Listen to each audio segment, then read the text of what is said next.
Bienvenue sur Content Culture, je suis très content de vous retrouver pour une nouvelle vidéo sélection des meilleurs BD sortis récemment. Donc là c'est le mois d'avril et un petit peu début mai. J'ai attendu d'avoir une belle sélection à vous présenter, pas moins de 15 titres.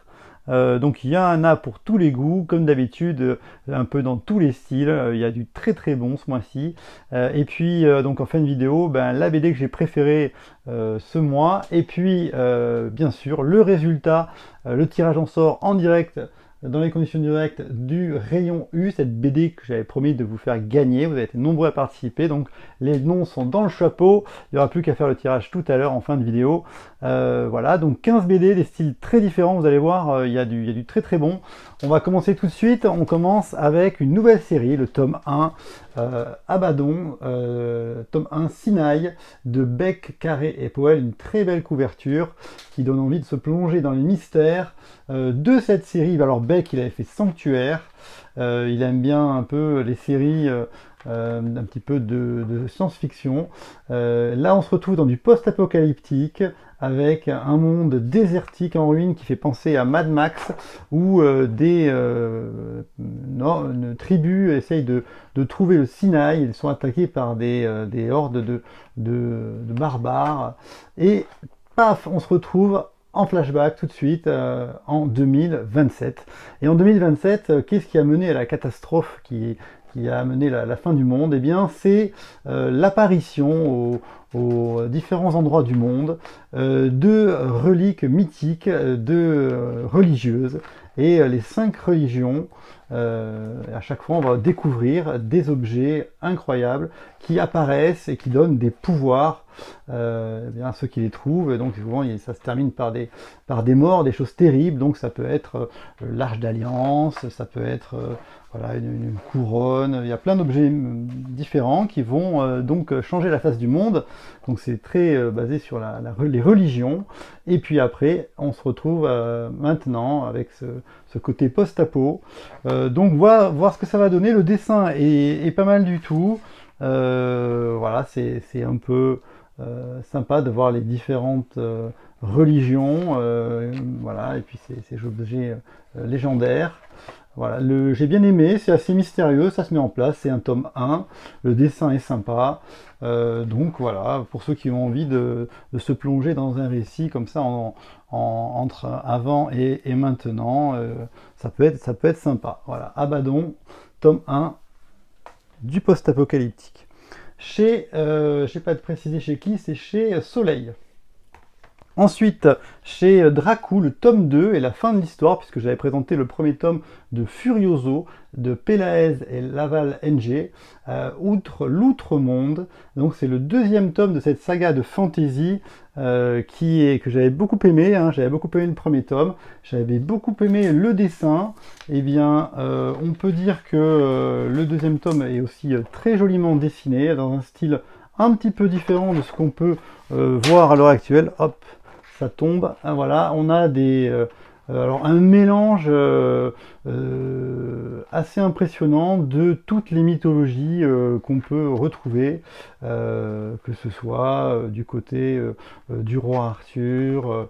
Il y a plein de choses.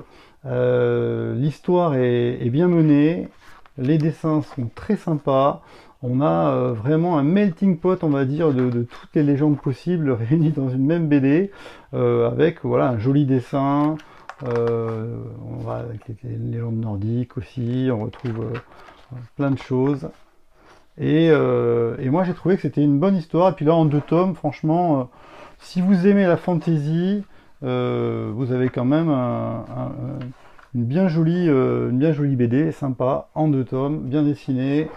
Avec un style un petit peu différent du dessin qu'on peut avoir l'habitude de voir, un dessin un peu plus fin, un peu plus petit, mais quand même des belles pages. Donc voilà, je vous le recommande, Furioso, j'ai beaucoup aimé en 2 tomes. On va rester dans la fantasy, encore une fois avec un dessin assez original, chez Dupuis, d'Antonio Zurera, Marécage, c'est le tome 1, Sombra. Marécage, eh bien, c'est une belle grosse BD chez Dupuis avec un dessin vraiment différent aussi, ce coup-ci, On se retrouve avec une histoire assez classique, on va dire, d'enfant qui est sauvé par un guerrier, sauvé puisque c'est un enfant qui doit être roi, et donc il y a des intrigues à la cour, et du coup ce guerrier va un peu sauver l'enfant et s'enfuir dans ces fameux marécages, l'intrigue à la cour. Alors après, on a un dessin, c'est le dessin qui fait un peu la différence, et les couleurs sur cette BD, puisqu'on a de très très belles couleurs, un dessin très fin, très... on voit vraiment les coups de crayon, et puis alors vraiment des personnages très stylisés, avec des personnages animaux.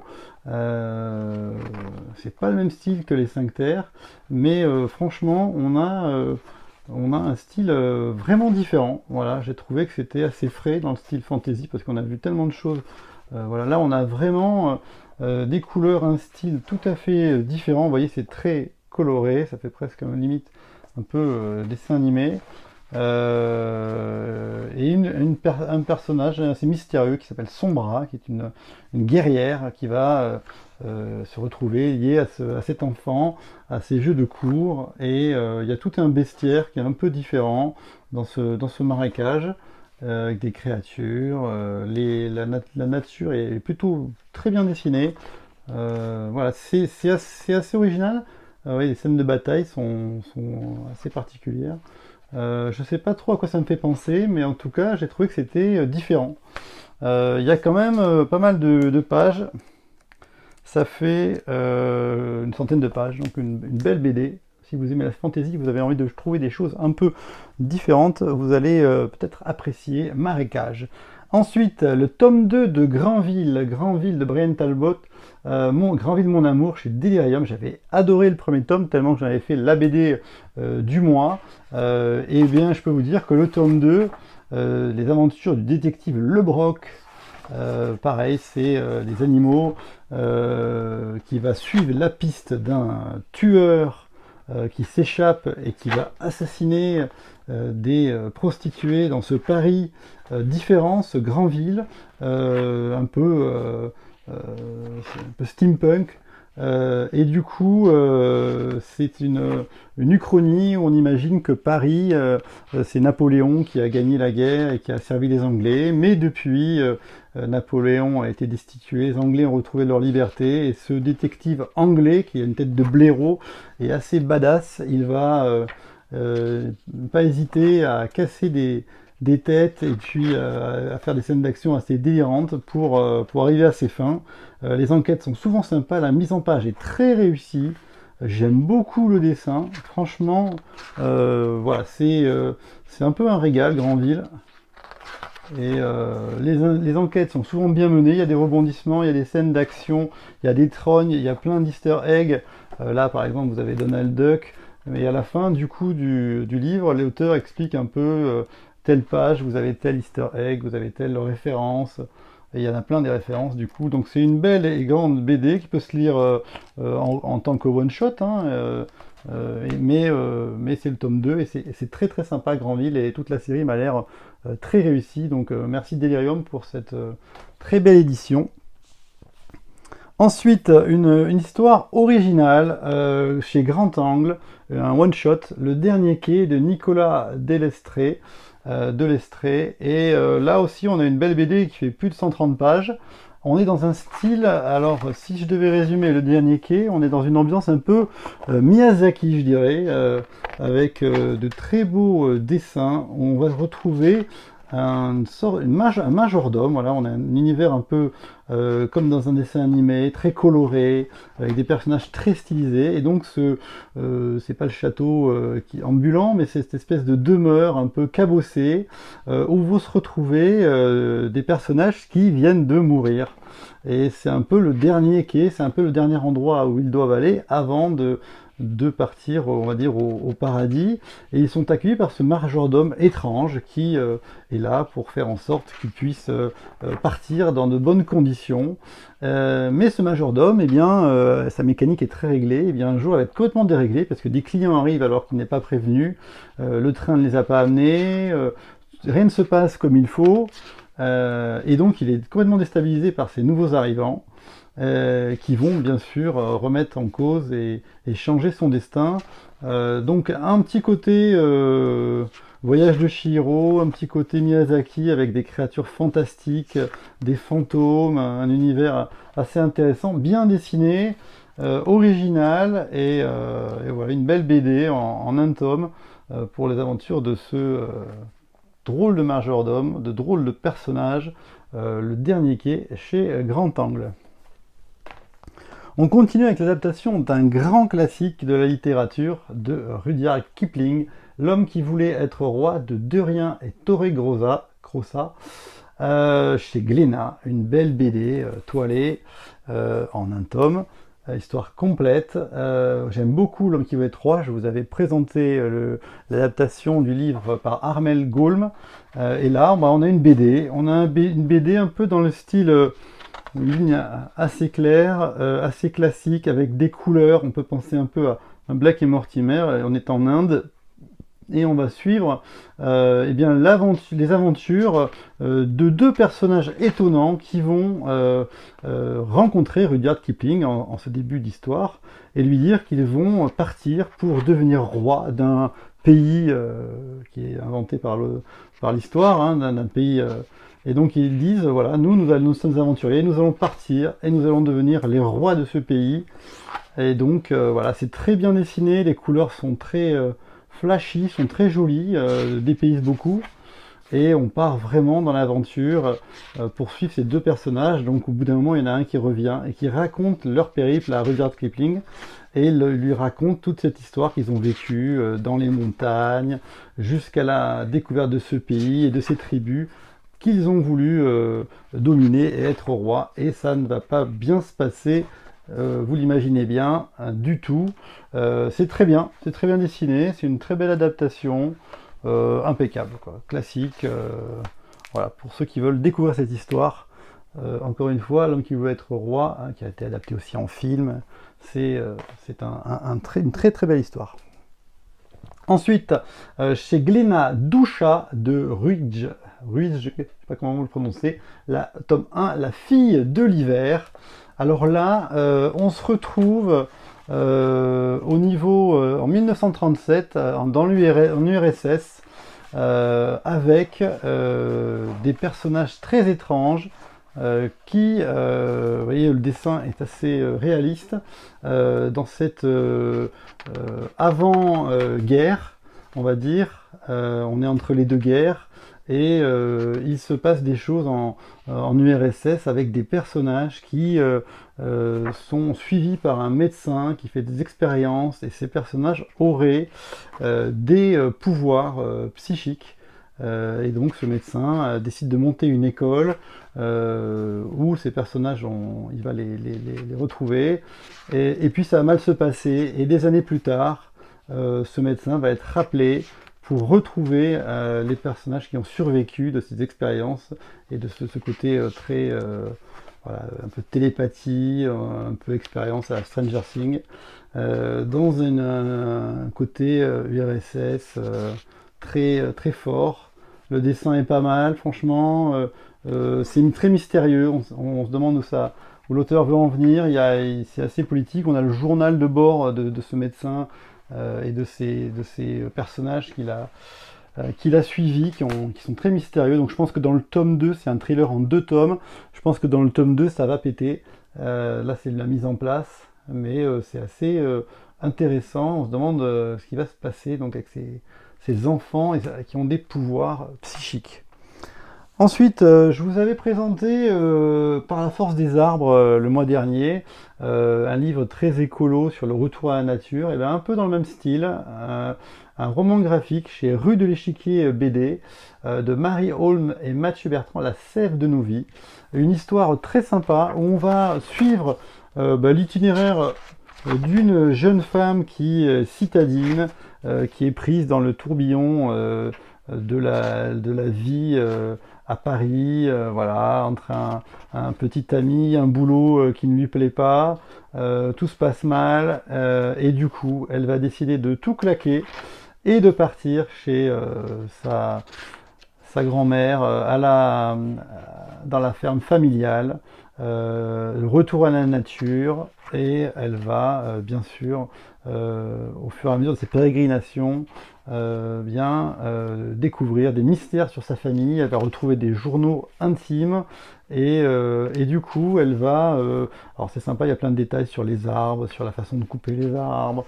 Elle va découvrir un secret de famille. Dans ce village, elle est mal vue parce qu'il y a un secret qui est là sur plusieurs générations dans sa famille. Elle va mener l'enquête, et du coup elle va bien sûr changer sa vie, et retrouver le plaisir d'être dans la nature, dans les bois. Voilà. Donc ça fait du bien, c'est une lecture qui fait plaisir, bien dessinée, avec plein de photos sympas, des extraits des carnets, des notes, et une histoire qui fait du bien. Voilà, très jolie BD en un seul tome. Ensuite, on commence à avoir du costaud là, hein. Attention, chez Rue de Sèvres, le deuxième et dernier tome des Pionniers, de Guillaume d'Horizon, Damien Maric et Jean-Baptiste Ostache. Une belle BD toilée et grosse BD, un diptyque complet. Donc le rêve américain, eh bien ça parle de quoi? Ça parle de la naissance du cinéma, et en particulier de ces grands pionniers, ces grands entrepreneurs qui étaient Charles Pathé et Léon Gaumont, et qui vont... voilà, le dessin est sympa et bien fait, c'est vraiment hyper intéressant, puisque là on retrouve ces donc pionniers, tout le monde connaît les cinémas Pathé, les cinémas Gaumont. Ils vont se battre, ces deux énormes entrepreneurs. On voit la naissance dans le premier tome et dans ce deuxième tome du cinéma, avec des personnages comme Méliès, voilà, qui essayent de créer les premières caméras, les premières mises en scène. Voilà, tout le monde connaît ces images de la Lune, du voyage dans la Lune. Et donc du coup, les misères que vont se faire, la rivalité terrible qu'il va y avoir entre Gaumont et Pathé, et ils vont... il y a aussi le destin d'Alice Guy, qui est une femme qui essaie de trouver sa place, qui essaie de tourner des films, qui est réalisatrice, et qui va se frotter à ces entrepreneurs, et qui va essayer de partir aux États-Unis. Voilà, ils vont essayer aussi de faire le rêve américain, et franchement on apprend plein de choses, c'est bien dessiné, illustré, voilà, c'est de la BD comme on l'aime. On en apprend beaucoup plus sur cette période voilà, incroyable du cinéma, et des personnages qu'on découvre. Franchement c'est très bien, et l'histoire est complète, et je peux vous dire qu'elle est de très bonne qualité. Voilà, donc on croise les frères Lumière, il y a la fin, il y a Thomas Edison, il y a plein de personnages. Que sont-ils devenus? Il y a toute une histoire, c'est très documenté. Il y a plus de 100 pages, donc un beau format, un beau livre. Voilà, Les Pionniers, très intéressant, en tout cas, historique. Ensuite, on va partir dans le western avec Stern. Une simple formalité, c'est le tome 5, si je ne dis pas de bêtises, des aventures de Stern. On est en 1883 à la Nouvelle-Orléans, en Louisiane. On est loin du western dans les canyons avec les Indiens. Là, on se retrouve dans la ville, il pleut, on suit un croque-mort, un peu comme dans Undertaker, mais c'est pas le même ton, c'est pas le même univers.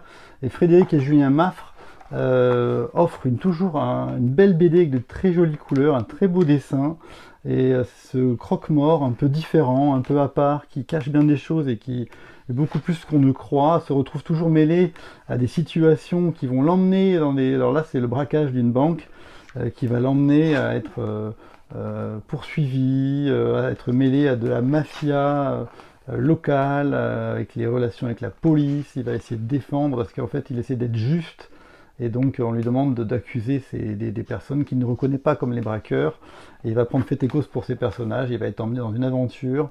Stern, c'est de la super bonne BD, il y a toujours un côté très humain, très bien fait, c'est assez touchant à chaque fois.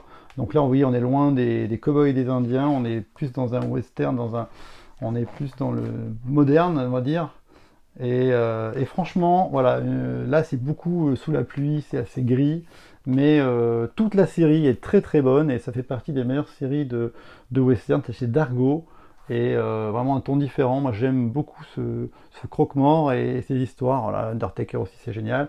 Mais là, on a aussi une série qui est très très bien si vous aimez ce style de western.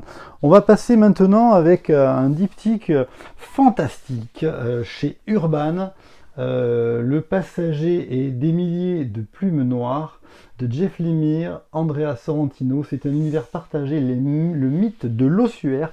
C'est chez Urban. Et je peux vous dire que là, chez Urban, en ce moment, ils sont super en forme parce que ils nous avaient sorti The Nice House on the Lake qui a cartonné. Les 2 tomes ont été BD du mois sur Contre Pop Culture. Et là, ils continuent sur leur lancée avec ce mythe de l'ossuaire. Et on se retrouve dans du fantastique, un peu à la limite de Lovecraft, avec un dessin assez réaliste, limite photoréaliste, mais qui peut par moments changer de style, avec des histoires courtes, on va dire, dans ce premier tome, Le Passage, où on trouve des petites histoires courtes d'horreur, mais ces histoires ont un lien avec des personnages qui se retrouvent confrontés à du fantastique, du surnaturel, des choses très étonnantes, et du coup ils sombrent dans la folie. Et cette deuxième histoire, là, Le Passage, on se retrouve dans un phare, un jeune homme qui vient étudier quelque chose d'étrange sur cette île déserte où il y a un phare, est amené sur un bateau. On a vraiment une ambiance pesante, oppressante, et le découpage est très bien fait. Et il y a vraiment, vous voyez, il y a une espèce de trou qui vient étudier, puisqu'il est géologue. Et bien sûr, ça va mal finir, et très mal finir. On a de très très beaux, très très belles doubles pages, des mises en page. Il y a vraiment des moments où ça part un peu dans l'horreur. Et c'était très très bien fait. Donc j'ai trouvé que ce premier tome était sympa, était une bonne mise en bouche, on va dire. Et puis du coup, le deuxième tome qui est sorti quasiment simultanément de ce mythe de l'ossuaire, là on a une histoire qui par contre entière sur tout le tome, une grande histoire unique qui est hyper intéressante. L'histoire de 2 jeunes femmes qui vont se retrouver entre des flashbacks entre avant et maintenant. Les flashbacks sont très colorés, sont dessinés. Et alors que maintenant, voilà, vous voyez, ça c'est le passé, les couleurs, le dessin qui change un petit peu, et puis le côté beaucoup plus réaliste, noir et dur de maintenant. Et donc une des 2 jeunes filles a disparu, et c'est une réflexion très intelligente sur la création de monde, sur ces 2 jeunes femmes qui font du jeu de rôle, qui sont fascinées par les histoires qu'elles créent, qui se retrouvent dans cet univers. Elles créent un univers tellement qui a l'air tellement vrai qu'elles s'y perdent. Et puis, voilà, on va basculer de l'imaginaire dans le réaliste et dans l'horreur. Et c'est très bien amené, c'est très intelligent. Et ça fait bien peur. Donc voilà, moi j'aime beaucoup ce genre. C'est pas gore, c'est plutôt de l'horreur suggérée. Et le mythe est très intéressant. Ça, c'est une super BD des Milliers de Plumes Noires, bien plus forte, je trouve, que le premier tome qui était un peu une mise en bouche avec des histoires courtes. Là, on a une histoire entière et c'est top. Donc, Urban continue son sans faute là actuel avec vraiment des BD très très très bonnes. Ensuite, on arrive à la fin de cette sélection avec les meilleurs BD du mois. Ça a été difficile, il y en a plusieurs qui auraient pu être BD du mois et j'ai longuement hésité, mais à chaque fois il y en avait des très très bonnes qui arrivaient. Gone with the Wind, Autant m'emporte le vent, Pierre Alary, d'après le roman de Margaret Mitchell. C'est le premier tome d'une série en 2 volumes. Encore une fois, une super édition des rues de Sèvres, toilée, dorée, vraiment de la qualité d'édition parfaite. Et on n'est pas en reste avec un dessin que je trouve très très très beau de Pierre Alary et qui colle très bien, je trouve, pour moi, à l'histoire, avec des belles couleurs, c'est bien dessiné, des jeux de lumière. Voilà, je trouve que le dessin, moi, ça me plaît beaucoup. Bien sûr, Scarlett, la fameuse Scarlett, et voilà, ce Rhett Butler, cette histoire d'amour incroyable qui se trouve dans cette Amérique avec la guerre de sécession, euh, l'esclavage, ce côté sudiste, voilà, et tout cette magnifique maison, et voilà, et tout va éclater. Et voilà, et Scarlett, elle est éprise, elle est passionnée, elle aime des hommes, et elle se jette à leur cou et ne l'aime pas en retour parce qu'elle est code de l'époque. Et voilà, elle va croiser ce drôle de personnage de Red Butler qui n'est pas tout à fait dans les normes et qui est un peu un coquin, un peu voyou. Et voilà. Et bon, bref, c'est une super grande histoire, elle est hyper connue et elle est parfaitement résumée. Voilà, avec la fin de ce monde, on va dire, et cette histoire d'amour au milieu de ce monde qui brûle, de la fin de l'esclavage. C'est très bien traité, c'est très bien fait, et vraiment une super histoire. J'ai beaucoup aimé, vous en doutez, Gone with the Wind, et j'attends avec impatience ce deuxième tome. C'est très très très très bon. Et puis donc, les BD qui se sont dégagés ce mois-ci, il y en a deux en particulier. Alors, il y en a, pour moi, c'est ex aequo un petit peu, hein, les BD du mois, mais il y en a une qui est récente et l'autre qui est une intégrale. Donc, je vais d'abord présenter l'intégrale. L'intégrale de Bouncer de Jodorowsky et Book chez les Humanoïdes Associés, qui est réédité, une nouvelle mouture de cette intégrale, qui présente 3 cycles. En gros, il y a 7 albums. Il faut savoir que la saga Bouncer continue, donc il y a une dizaine d'albums. Mais là, il y a 7 albums et c'est très très costaud. Jodorowsky, je crois qu'il va jusqu'à l'album 9, quelque chose comme ça. Et maintenant, c'est Book qui continue tout seul. Il y a un petit tiré à part comme ça qu'on déplie qui est très joli, un dessin. Et puis, surtout, une belle et grosse édition de ce qui peut être comme une des meilleures séries de western. Vous savez que Jodorowsky, c'est un scénariste qui est très très coté, qui est incroyable, qui a fait l'Incal, qui a fait plein de séries, tellement il en a fait, c'est le Jodoverse. Et là, avec le dessin de Book, on se retrouve avec deux masterclass dans une histoire violente. On a tous une bande justement d'anciens sudistes qui sont prêts à tout. La guerre est touchée à sa fin. Ils tuent, ils pillent, ils massacrent. C'est très violent. On est chez Jodorowsky, les paysages sont magnifiques.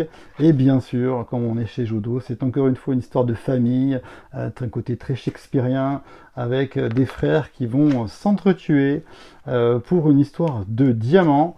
Voilà. Et donc du coup, il y a une quête aussi un peu initiatique d'un enfant qui va apprendre voilà, c'est assez violent, ça on voit, c'est super bien. Le bouncer, c'est un personnage qui est le videur d'un bar, l'Inferno, et c'est un personnage manchot qui gère ce bar, qui va se retrouver dans ses aventures.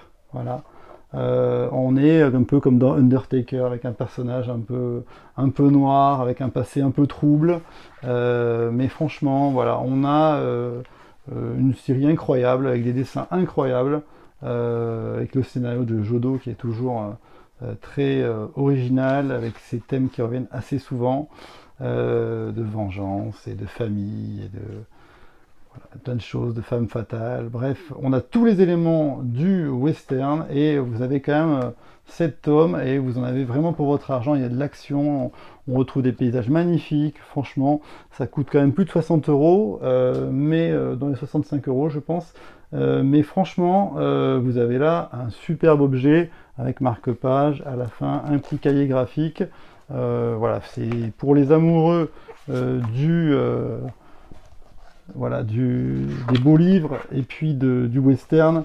Vous avez même des doubles pages à la fin. Donc c'est très très chouette. Un très belle intégrale pour les fans de western. Et puis donc la BD du mois, ça a été assez serré, hein. J'ai eu du mal à me décider, mais j'ai beaucoup aimé Frontières de Saint-Gelin, Explore, Expand, Escape, du label 619. Vous savez que c'est un gage de qualité, le label 619. C'est vraiment des super BD chez Rue de Sèvres, toujours très bien édité. et souvent on n'est pas déçu. Et là, on a affaire à de la science-fiction, et de la fiction, je dirais, humaniste, avec le dessin de Guillaume Saint-Gelin qui est très particulier, ces petits personnages, c'est plein de petits détails, c'est très mignon, on va dire. On se retrouve avec un peu la conquête, la fameuse les nouvelles frontières, la conquête de l'espace, avec des personnages qui vont partir dans l'espace, et surtout ce côté très humain de destin de personnages différents, et donc on va suivre et auxquels on va s'attacher, et qui vont se trouver, la fameuse Jisoo, qu'on voit ici, qui va se retrouver confronté à une multinationale qui veut reprendre son vaisseau d'exploration, et on va se retrouver sur son destin un petit peu, de voir qu'elle va être mise un peu au placard, et puis se retrouver sur une station orbitale où elle va rencontrer des personnages différents, comme une espèce de mercenaires qui travaillent pour des compagnies qui se font la guerre, une sorte de multinationale qui essaye de s'accaparer les lieux et les choses, et donc du coup elle va rencontrer donc cette personne et puis une autre personne qui travaille sur une station orbitale. Il y a un côté assez poétique, il y a un côté assez humain de ces gens qui sont ballottés dans ces différentes planètes. Donc c'est ça qui est très sympa, c'est qu'il y a le côté science-fiction, exploration, il y a de l'action, il se passe plein de choses, mais en même temps un côté humain avec ces personnages auxquels on s'attache et qui se rencontrent et qui finalement vont faire équipe au sein de ce Dolphin pour ramasser des épaves et trouver leur destin. Donc franchement,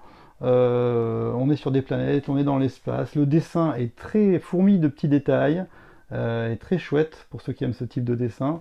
L'histoire est complète, plus de 190 pages, un cahier graphique à la fin sur les recherches de l'auteur sur son histoire. Il explique un peu comment il en est arrivé là et quelle histoire il a faite. Voilà, c'est assez émouvant, c'est bien fait, franchement, c'est de la super BD, et j'ai passé un très bon moment avec ce Frontier, comme souvent chez le label 619.